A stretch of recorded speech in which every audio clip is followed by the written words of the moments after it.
Welcome to my presentation about transhumanism ethics. The human species in its current form does not represent the end of our development, but rather a comparatively early phase. Biotechnologies such as genetic engineering and stem cell therapy, molecular nanotechnology, artificial superintelligence that benefits us, cryonics, and consciousness uploads are all opportunities to radically improve the human condition if used correctly. But let's take a step back and ask whether we really should pursue these technologies, even if they perhaps change what it means to be human. For this short video, I'd like to take a transhumanist stance on this issue and argue that yes, we definitely should pursue these technologies. I personally believe that if these technologies allow us to overcome our human limitations and weaknesses, then it is our moral duty to become the best version we can conceive of ourselves.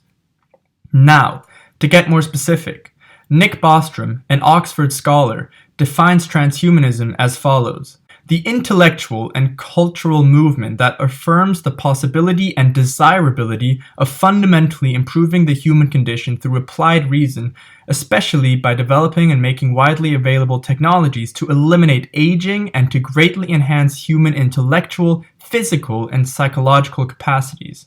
So we're talking about using technology to increase our lifespans, upgrade our intellect, and generally improve the experience of what it means to be human.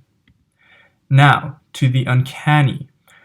Maury invented the concept of the Uncanny Valley to describe the uncomfortable feeling we get when encountered with realistically simulated humans, such as the very uncanny Bina 48.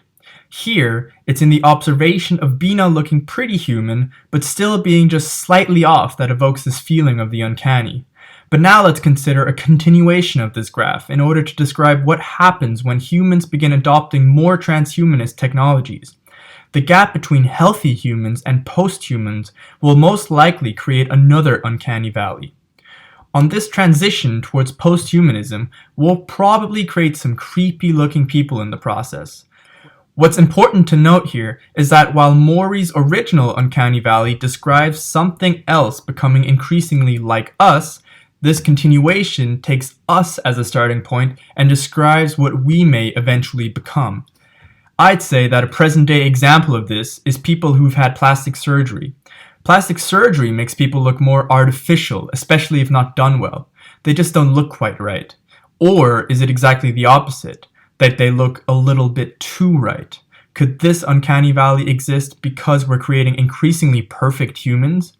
But now imagine in the near future if someone close to you enhances their vision by getting some work done on their eyes or by wearing some new high-tech contact lenses with embedded AR features. When you look into their eyes, you'll still be able to recognize them, but it will feel different, at least at first. As Freud said, it's something familiar yet unfamiliar at the same time.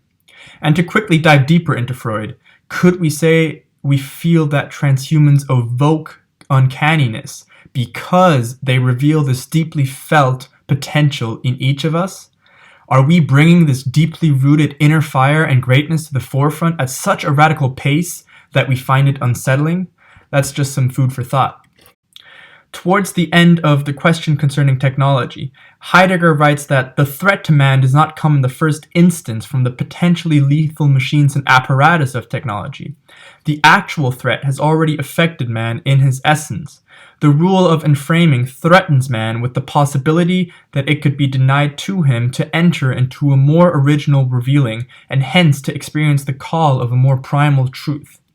Here Heidegger is describing a crucial decision that humanity is facing, now more than ever before, namely that once we open ourselves to the essence of technology and are thus able to form a free relationship to it, we can either continue down the road of enframing, continually increasing our power over the world until humans too are simply reduced to standing reserve.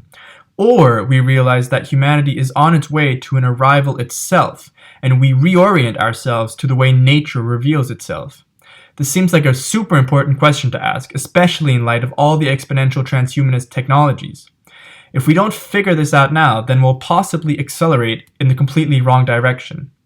But I personally think that an increasing portion of the human population is tapping into this more original revealing without needing to read Heidegger's text at all. Specifically, global warming and the entire sustainability movement is moving us in this direction. I think this has been a major wake-up call for many people, and we're now slowly but surely heading towards a more desirable future. Transhuman technologies could accelerate the pace at which we start living more in sync with nature, stop harming our planet, and inventing technologies that are cleaner and more sustainable.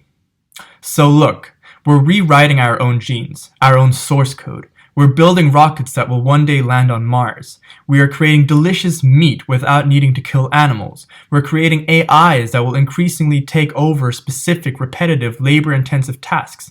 I believe that the future will be freaking amazing and that we should pursue these technologies if we come to realize one thing, that we're not striving to become more human, we're striving to become more humane. What's the benefit of being constrained to our meat bags if our imaginations can conceive of being so much more?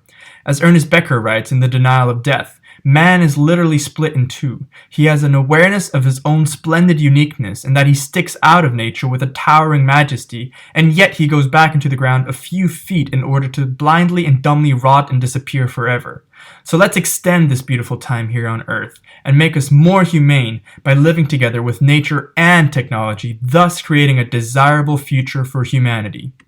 Thanks for watching. Now let's discuss.